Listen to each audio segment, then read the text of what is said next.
Yo, what's up, guys? Back in another video, back with another banger. Today, I'm gonna be talking about Shigaraki from My Hero Academia. So, I have two video ideas that I'm gonna do with Shigaraki. Um, so yeah. So today, I'm gonna be talking about Shigaraki and how he could have been prevented. So, if you don't know, Shigaraki is a character from an anime called My Hero Academia, and in My Hero Academia, um, there's these things called quirks. It's basically superpowers. Everyone is born with a superpower.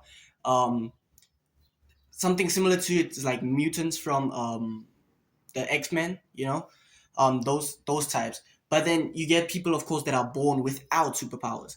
So you get the main character. His name is Deku, or Izuku Midoriya, which is his real name. His nickname is Deku. So you get this guy who was born without a power, and he inherited like some other guy's power. He was able to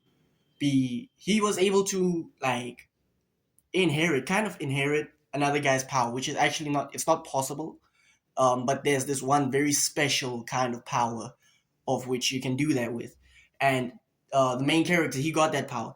So fast forward, the final big bad of the series is Shigaraki. It's a boy who grew up um, with a quirk that, keep in mind, in My Hero Academia, you're born with these things. You can't like choose your quirk. So um, Shigaraki was born with a quirk um, that allows him to, whatever he touches, it's basically destroyed. It turns into dust. Oh my days! I was busy drawing, so my fingers are blue. Um, but so he has this power to, whatever he touches disintegrates. And the moment, like, you can't control when your quirk manifests, like when it starts happening. It's like puberty. You can't prevent it from happening, and you can't tell exactly when it's going to happen. So the moment when his quirk started manifesting was while he was petting his dog, as a child. And immediately, like, he was petting his dog, out of nowhere, boom, his dog just disintegrates. Out of nowhere, his dog just disintegrates. And of course, he has a little sister. It scares his little sister, and he ends up, almost destroying his whole family. Um, and it becomes a thing of, whereas now the whole world views this guy as a monster, and this is just a kid who can't help. He can't help his power. He can't help his quirk. So now everyone in the city that knows about him calls him a monster. Fast forward, we come to find out that this power that the main character inherited, one of the previous people who inherited the power was Shigaraki's grandmother. So it just messes everything up. So now it comes to a point of where Deku meets Shigaraki, and Shigaraki has now become this big bad villain that just wants to destroy everything. He doesn't want anyone to be happy. He doesn't want nothing. I don't remember exactly what his motive was, but it was a result of how people treated him and how he was mistreated by the rest of the world. People viewed him as a monster, and he actually ended up turning into a monster and became a villain that's so strong he's literally a threat to all mankind. And I want to talk about today how Shigaraki could have been prevented if he met someone that's like Midoriya earlier. So as Midoriya was busy fighting Shigaraki, everyone was busy telling him, just end him, just fight to the death. And Deku was like, I'm not gonna do that, because inside of this big bad villain, inside of this monster this person that everyone calls a monster, Deku saw a hurt child. He saw someone that couldn't help what they would like. They couldn't help who they became. They became who they became because of how they were mistreated by the world. And this is where my second video is going to come in. So stay tuned for that video. It's coming. It's coming. But yeah. So basically, the way he was treated by the world was what caused him to become this maniac that wants to end and destroy everyone, you know? And I want to talk about how that could have been prevented. In season 8, after Deku defeated Shigaraki, there was no other way for Deku to defeat Shigaraki except for offing him. So unfortunately, that's what had to happen. But in season 8, after the big battle that happened, killing almost yeah, just killing a bunch of people. Um, Finally, then people actually realized the lesson of villains aren't born, villains are created. And the people that create them is the very people they live around. It's me and you that creates villains, right? So in season 8, there's a perfect example of what should have actually happened to Shigaraki. And I want us to think of it as a in the real world, right? Villains can also be born.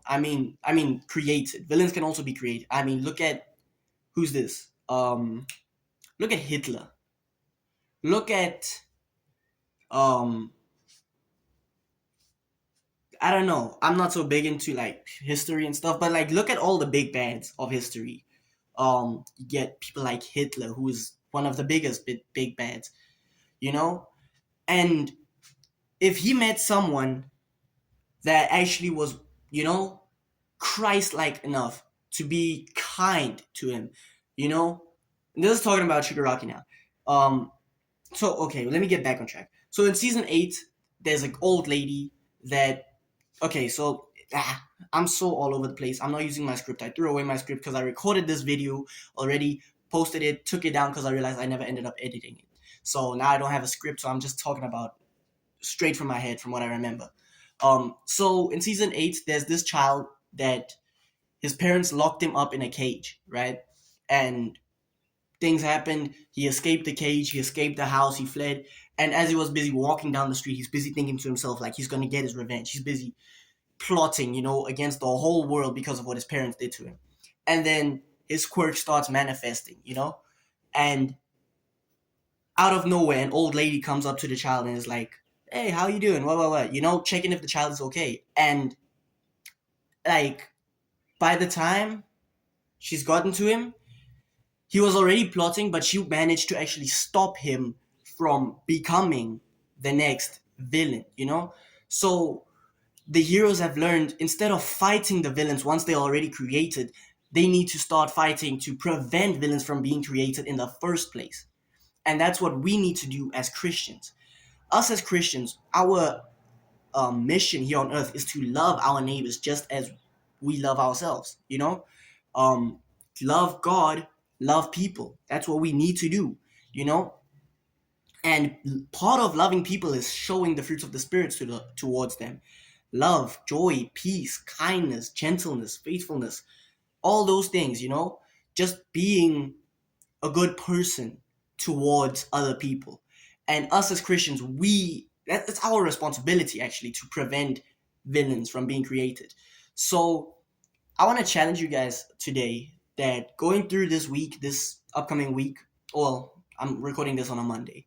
But yeah, in this week, if you're watching this on a Sunday or Saturday or wherever, even if you're already in the week, try and like, as you're walking down the street, if you see someone that's sad or like you can tell they're physically not okay, either they're having a bad day or they're sad or they're mad, you know, just go up to the person, ask them literally you don't even have to do much. You can just ask them, are they okay? What's wrong? Even if they don't tell you what's wrong, offer to pray for them. Just be like, can I pray for you? Would you mind if I pray for you? And then you can literally just do that. That's the easiest way to be kind to people. If you have the ability to like talk to people and get them to open up, that would even be better. Like speak to them, try and hear how their day is going. What's up? You know, is there anything that they specifically want you to pray for? And you can go and pray for them and, you know, even have Bible studies or maybe, you know, just be a good person towards this person, you know? So that's basically what I wanted to tell you guys. I kind of wanted to challenge you guys with that. And it doesn't even have to be just when you're walking. It can be in a supermarket or wherever you are in public and you see someone that's not okay. You know, go and be the person to help them out. Because if you're not gonna do it, I promise you, no one else is. No one else is gonna help that person.